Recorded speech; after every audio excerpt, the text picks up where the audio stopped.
So I guess at this point, you're kind of wondering, why am I making such a big deal out of duality and non-duality consciousness? Well, with everything I've seen in the 61 years that I've been alive on this world, I've seen some really extraordinary things. I've seen some human beings who can do extraordinary things, and I've actually done some things of my own that were actually unbelievable, even to me at times. We as human beings are far greater than anything that we have ever dreamed or imagined. And this time in our growth, we're getting ready to go through an evolutionary step process. And it has to do with our consciousness and our awareness. This is where we're going to make a big step. When we end this internal conflict and we start putting pieces of ourselves back together and we start to truly grow, what happens is we start building synapses between both halves of our brain. A lot of holy people, geniuses, stuff like that, they've taken their brains apart and they've studied them, and they have these pathways in between both halves. The elders call it standing between the worlds. So in the physical sense, you can say that the conscious mind and the subconscious mind is pretty much left and right brain. There's a part of us that goes to sleep when we're awake, or when we think we're awake, and it comes awake at nighttime when we're dreaming. So what we want to do is build a bridge between these two halves, and to do that, we settle our inner conflict. We start living in a good relationship with the earth and with each other and with our higher selves. These are the things that end the inner conflict and start to build bridges physically between both halves of our brain. This connection that we build, it connects us to something greater than ourselves. It connects us to knowledge, which we have in us, stored in our DNA. It connects us to knowledge, which the greater part of ourselves, the higher self, has, and some people would call that spiritual knowledge. When you've done a lot of your personal work and you've ended the inner conflict, one of the other benefits of that is seeing the third path. When you find yourself in drama and conflict with other people and you find things are about to split up and explode, if you're more fully awakened and sentient than everybody else that is around you, you can see this third path, and you can see something that will benefit all people, not just yourself, not just them, but both of you, and maybe even people outside of the situation itself. So situations that used to baffle you and confuse you, when you start to awaken, these things, this will no longer happen to you. At least it's not the way it did in the past. One thing we've been told, one thing we all know, is that we only use about 10% of our brain. This brain that's up here in my head, because I'm in duality consciousness, besides using just a small portion of it, it's split in half. So it doesn't work very well, even with itself.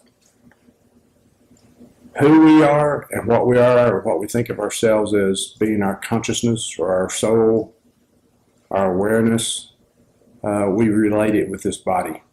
But there's only a small fraction of who we really are that's down here in this body. And this brain is just, it's an interface between what we think is our consciousness and what we really are somewhere else, because this body can't hold who and what we are, not in its totality. Who we are as human beings is far greater than we've ever dreamed or imagined. When I was growing up as a young man, my father would show me some things, some abilities that he had. And he had a wide range of things that he could do. He also taught me the subconscious language. He said you don't have to be psychic to pick up on certain things. Basically, all you have to do is be very observant, and you have to learn that there's another language that we speak. And a person will tell you their whole life story within about a half an hour, of you sitting and talking to them. And that's something I can pretty much do now, today. But he also showed me something else when he was working with people. And this is something that it can only be explained by a person being a real true psychic. And Dad could look in when he was working with somebody and he could see events happening in another person's life. And I've done this too on very rare occasions, once or twice. But he could go in and he could see an event that happened in a person's life in their past, He could go in and tell them, hey, this is your uncle that did this, and you were abused by this person. He could even pull out the person's first and last name. And I've done this a couple of times, yeah.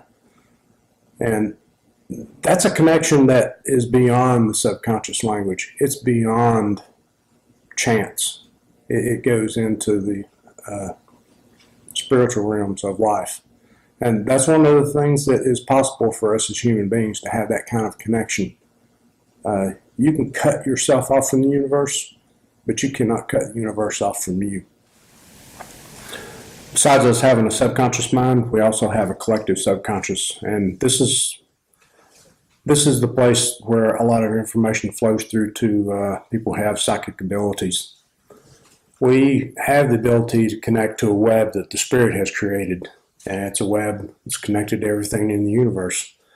We also have another kind of web which our egos and our physical bodies have created, and this is the internet, the World Wide Web.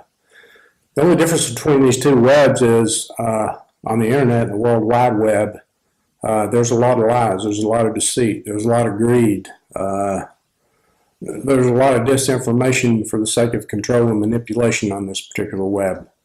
On the spirit web, which anyone can connect to as long as they're willing to do the work, there is no lies. There are no secrets. There are no deceptions. Nobody's going to take you for everything you've got on the spirit web. Which one would you rather take part in, and which one would you rather put your time and energy into? And which one would you rather leave your children and your grandchildren, when you're done with this world? What kind of world do you really want this to be? And these are some of the choices that we're making now with our next evolutionary step. There's all sorts of beings from all over the place looking and waiting and watching to see how we're going to choose. Remember me telling you the story in one of the other videos about the 100th monkey?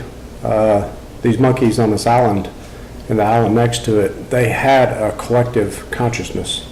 They also had a collective subconscious, and this information about how to use these tools would go from one monkey's island to the next.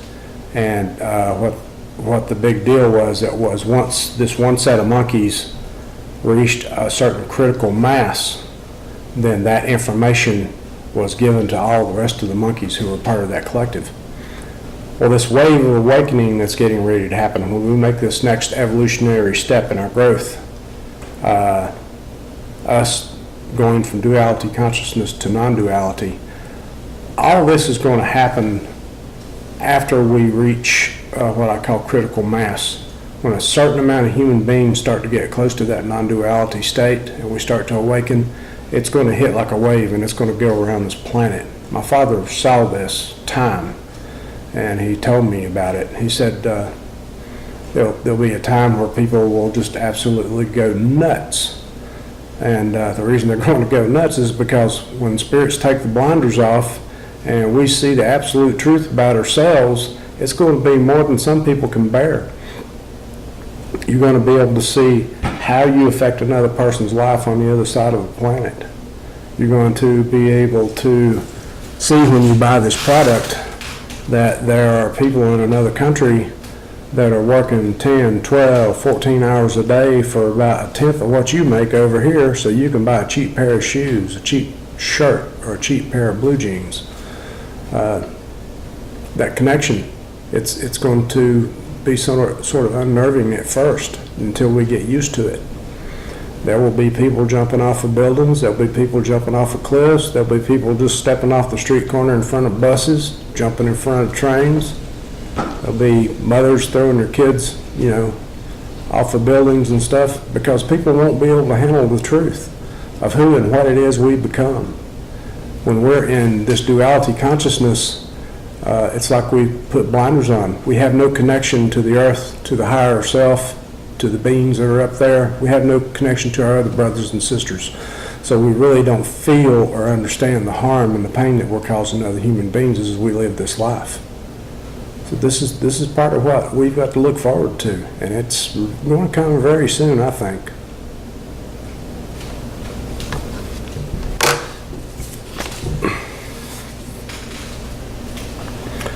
So you might be asking yourself, how's this new world golden age of peace going to come about?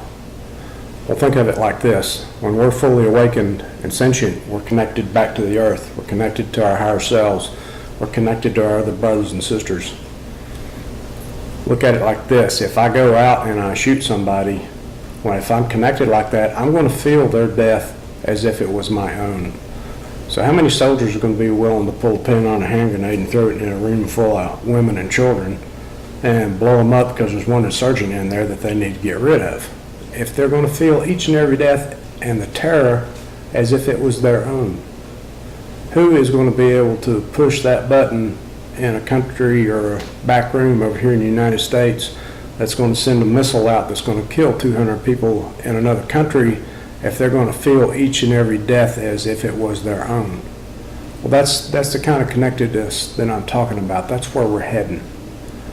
Who is going to vote for the politician who is in the back pocket of some other corporate leaders and stuff who are going to be polluting this earth, or who are going to be selling you products that will eventually kill you in the future just so they can make a lot of money? Who's going to vote for somebody like that? Who's going to put people in, power in these corporations if these corporate leaders are only in it for the money? Who's going to go to a doctor who, being a doctor, is not in the heart? They want a bigger bank account. They want a Mercedes. They want gold-plated golf clubs. Are you going to let somebody like that open you up on an operating table when you look at them and you know their true intent?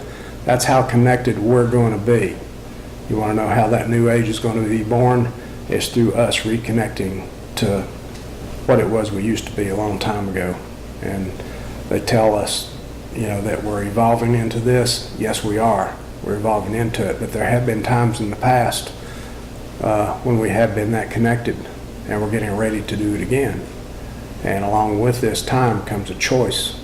Do we want to stay this way? Do we want to evolve even further? Or do we want to go back, to the dark ages, to the stone ages for a little while? These are choices that we're going to be making here very soon. So I know what my choice is, but putting these videos out to give people a better handle on what's about to come. And just know we've got a lot of hard choices to make. And the world to come, it can be wilder, more wonderful, and better than anything you've dreamed or imagined. But the birth pains to get there, they're going to be a little scary for all of us.